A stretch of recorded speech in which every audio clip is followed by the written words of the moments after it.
Bonjour à tous. On va aborder maintenant un aspect qui est encore plus important. On a bien dimensionné son réseau, on l'a bien installé sur le terrain, et maintenant on va se mettre dans la position du pilote pour conduire efficacement son système et on va dire l'amener justement au niveau de performance qu'on attend et qu'on espère obtenir avec un tel système. Comment on peut imaginer conduire efficacement son réseau de micro-irrigation? Eh bien, la première donnée d'entrée dont il faut tenir compte, évidemment, c'est son sol. C'est vraiment en prenant en compte la nature de son sol qu'on peut effectivement conduire efficacement son irrigation et faire en sorte que le système, au final, va être profitable d'un point de vue agronomique à la culture qui est en place. Le premier paramètre que l'on va regarder, évidemment, c'est la nature intrinsèque du sol. On sait qu'il peut y avoir différentes typologies de sol et différents mélanges, bien sûr, les combinaisons sont quasiment infinies, mais si on veut faire simple pour essayer de comprendre et caractériser un petit peu les différentes typologies de sol, on a ce petit schéma ici sur la droite qui rappelle qu'on peut avoir des sols sableux, des sols limoneux ou des sols argileux ou des combinaisons des trois. Mais qu'en fonction de ces trois typologies de sol, on va avoir un comportement de l'eau dans le sol qui va être différent. On peut l'imaginer, c'est assez facile à comprendre. C'est ce que représente ce schéma ici. Dans un sol sableux, qu'est-ce qui se passe quand on apporte de l'eau par goutte à goutte en surface? Bien évidemment, on comprend bien que l'eau pénètre profondément dans le sol et rapidement. On voit ici le bulbe qui s'est créé, qui est peu large, qui est plutôt longiligne, qui descend en profondeur. Eh bien, il s'est établi très rapidement. Sur le schéma ici, on parle de, vous voyez, 10 heures. On est descendu à 1,50 m en 10 heures. Donc l'eau pénètre profondément dans le sol. Et évidemment, ça veut dire qu'en termes d'irrigation, il faudra tenir compte d'un sol particulier, particulièrement sableux, dans sa stratégie d'irrigation, dans le débit que l'on va apporter et les fréquences que l'on va mettre en œuvre. Si on est sur un sol limoneux, on voit un peu la différence. On a mis 2,5 fois plus de temps pour atteindre la même profondeur, pour que l'eau atteigne la même profondeur dans le sol. Et le sol argileux est celui qui répond le moins vite. Il y a des forces de capillarité qui sont présentes dans le sol, qui étirent le bulbe et qui réduisent la vitesse de descente de l'eau dans le sol. Et c'est un sol donc qui aura des caractéristiques différentes dont il faudra tenir compte. Évidemment, je l'ai dit tout à l'heure, on peut avoir une combinaison des trois, mais connaître ce sol, faire une analyse de sol et avec des abacs et puis des informations agronomiques, on peut commencer à prévoir le comportement de l'eau dans son sol. Élément important que l'on cherche à viser, une fois qu'on connaît un petit peu sa typologie de sol, eh bien, on va chercher à être dans une zone de confort hydrique.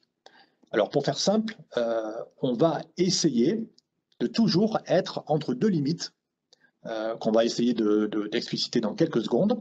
Et ces deux limites, ce sont tout simplement la capacité au champ et le point de flétrissement temporaire. Alors, ce petit schéma à droite vous explique, vous présente, vous représente cette fameuse zone de confort hydrique que l'on va chercher à viser lorsqu'on va réaliser l'irrigation. On voit qu'elle dépend de la nature du sol, que sa largeur, qui est exprimée en pourcentage d'humidité dans le sol, elle est variable selon la nature intrinsèque du sol. C'est différent pour le sable, pour un sol limoneux, pour un sol argileux. On voit que la limite de capacité au champ, exprimée en pourcentage d'humidité, est différente et le point de flétrissement également.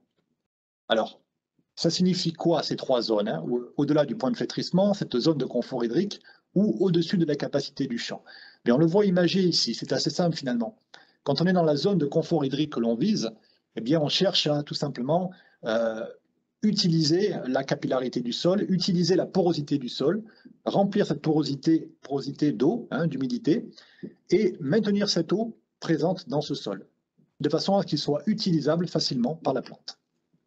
Quand on est en dessous du point de flétrissement, on est dans une zone où effectivement les porosités du sol ne sont pas occupées par de l'eau. On a évidemment pour la plante une grande difficulté à venir récupérer de l'eau. Et donc ça veut dire que la plante va évidemment être dans une zone où la mort est proche.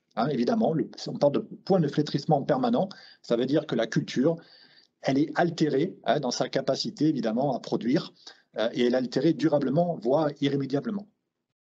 Quand on est de l'autre côté, c'est-à-dire au-dessus de la capacité au champ, ça veut dire qu'on a apporté plus d'eau que ce que le sol est capable de retenir, d'accumuler.